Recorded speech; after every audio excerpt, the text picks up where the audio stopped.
Hi guys, welcome back to my channel. If you're new here, thank you for joining my little corner of the internet, and if you're an oldie, you already know I love you. Today I've got a story time for you, and not just any story time, but how I almost didn't graduate from the university. Yes, you heard me right. I almost didn't graduate from the university. So please sit down, relax, and get comfy because this story time is a whole roller coaster of emotions. Just imagine you're in your final year, all hyped up, thinking about what you are going to wear, outfits planned, the photos you are going to take, the memories you are going to create. Graduation comes with a whole lot of emotions, and all of a sudden, you find out you might not even graduate. How would you feel? Yep, that was me. I'm not even going to lie. It wasn't good at all. It wasn't sweet to hear. It wasn't sweet to hear. I wasn't happy about it. So, let me give you a backstory of how everything started. Before I even begin with this whole story time, I attended UPSA, the University of Professional Studies Accra, and I offered a bachelor's degree in accounting. So, what really happened? So, level 200, I failed one of my courses, but I didn't think I had failed that course. Let me explain. So, level 200, second semester, I wrote my exams and the results came in level 300, first semester.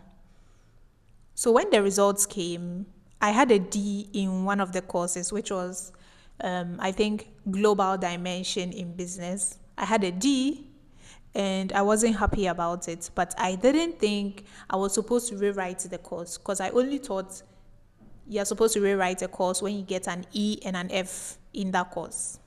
Yeah, that's what I thought.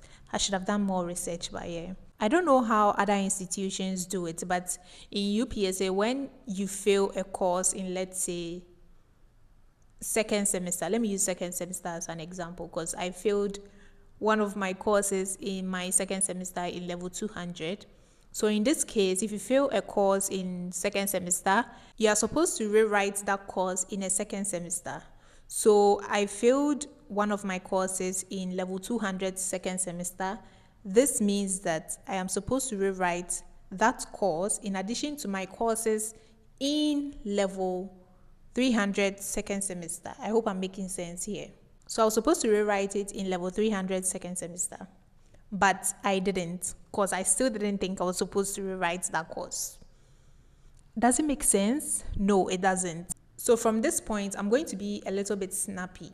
So fast forward, in level 400 first semester, when I was registering my courses, I saw that the course that I had failed, the global dimension, was part of my receipt papers.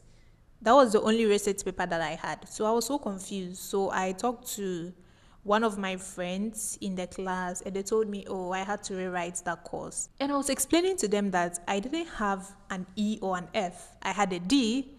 And he said, yes, you had a D. You're supposed to rewrite that course. I knew, but I didn't know. I don't know if you get me. So that's what happened. And we had a conversation and I decided to write that course.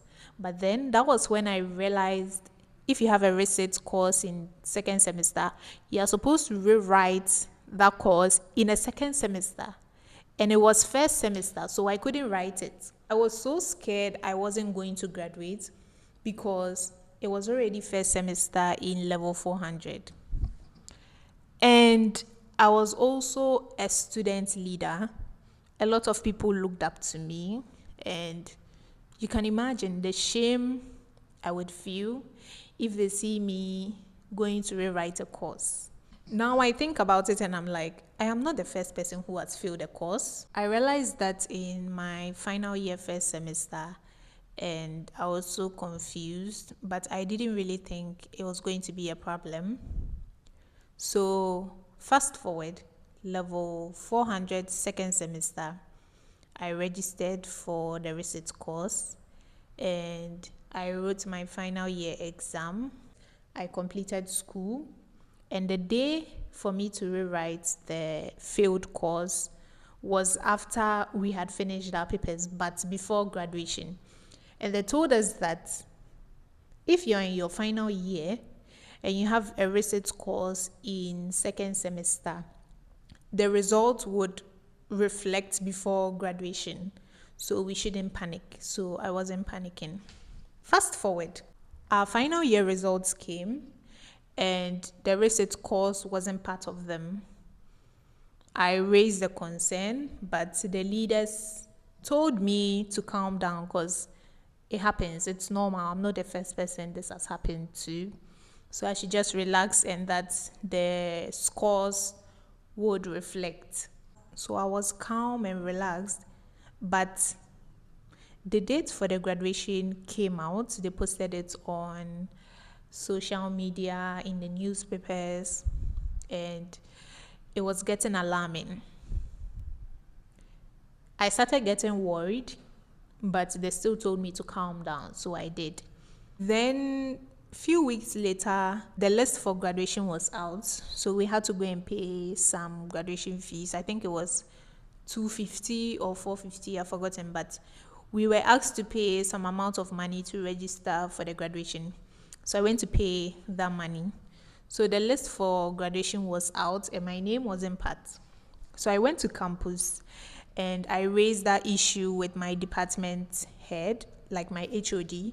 I went there and I told him what the situation was, and he told me not to worry because I'm not the only one. They even showed me a list of people whose results hasn't yet reflected. So I shouldn't even worry about it because I am going to graduate whether I like it or not, even if the results reflect now or reflect later.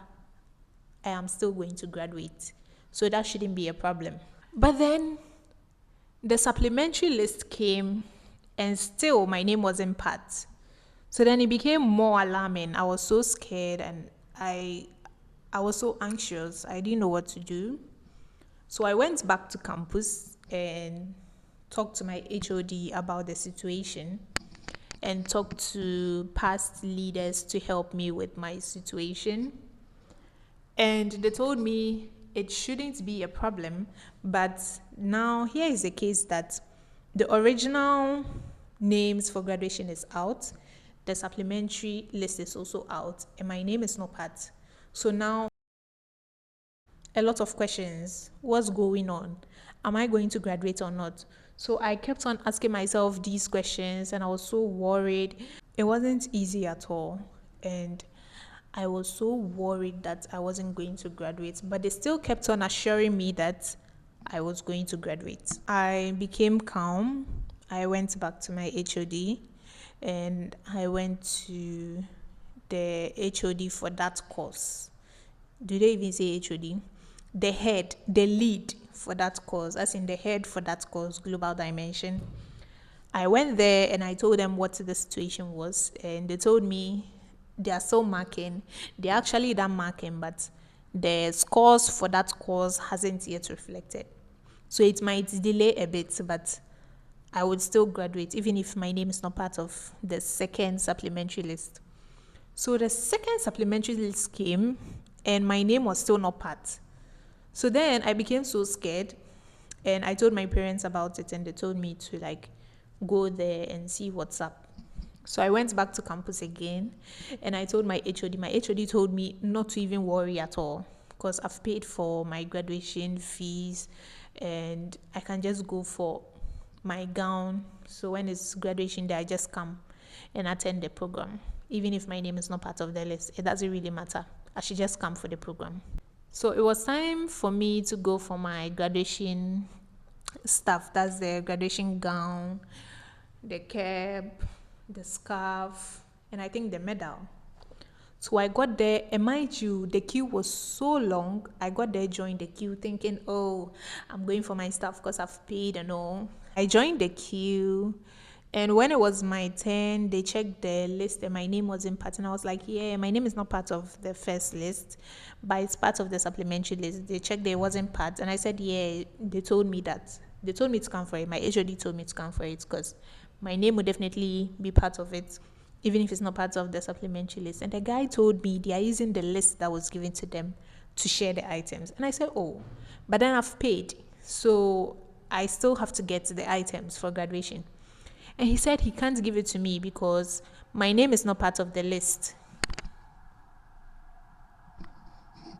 And that's when I started panicking. I was so scared. I was so sad. And I was so not okay. I was at the location we are supposed to pick up our graduation items, and everybody was picking up their items. And I was there. I wasn't getting my items, even though I had paid. And my HOD asked me to go for the items. So I was so sad and I started panicking. I'm an overthinker. That's what's going to happen. So I started panicking. And I became so sad. I couldn't even breathe properly. So I went to the washroom to cry my heart out. So after crying my heart out, I called one of the past leaders and informed him about the situation, and he calmed me down. I walked around for a bit just to calm my nerves and went home. So it was graduation day and I didn't have my graduation gown. I didn't have my graduation cap. I didn't have my graduation scarf. And if you don't have these items, you will not be allowed to enter the graduation hall. Surprisingly, my family took it very cool. They didn't really care. They just wanted to come and support me, which was surprising. But they were so supportive, and it was graduation day. I got to the location. Everyone was in the graduation hall, and I was at the visiting hall. All students who were graduating were downstairs, and then I was upstairs with the visitors. I tried so much not to feel it because everybody was downstairs, and I didn't get a feel of the graduation ceremony. The part that even pained me, I was crying, but I acted as if it was tears of joy. My sister saw it, but I acted as if it was tears of joy. The part where they told everyone to stand up, they talk. Then the part where you're supposed to flip that raffle, the part you're supposed to flip the raffle to the other side, that was the part that pained me. If I say it didn't pain me, I'll be lying. It pained me so much. I started crying, but I acted as if it was tears of joy. After the graduation ceremony, I met some of my friends and we took some pictures. And I met my other friend who was going to submit his gown and stuff back to the department that gave it to him. So when I met him, he asked me where my gown was, and I explained the situation to him, and he was like, then I should just take his gown and use it for the pictures. So like when I'm done, he'll just take it to the people. He'll just go and return it. So I was like, wow, that's actually a very great idea. So I immediately wore the gown and took some pictures. That's why I didn't really get clean pictures on my graduation. So I took it and just lived in the moment, took some pictures with my family, my brother, my sister, my other friends, and yeah, it was so fun. That last moment meant so much to me, and I'm so grateful to that my friend because he really made me feel good on the graduation day, even though I went through hell. It wasn't easy at all, but look at me now. I'm a graduate. I have my certificate now and all this, and I thought I wasn't going to graduate, but I did graduate, even though I didn't attend the graduation ceremony as a graduate, but as a visitor. Yeah, so that's the story time. That's everything that happened, how I almost didn't graduate from the university. I hope you enjoyed this video. Don't forget to like, comment, subscribe, hit the notification bell so you don't miss out on any of my videos. And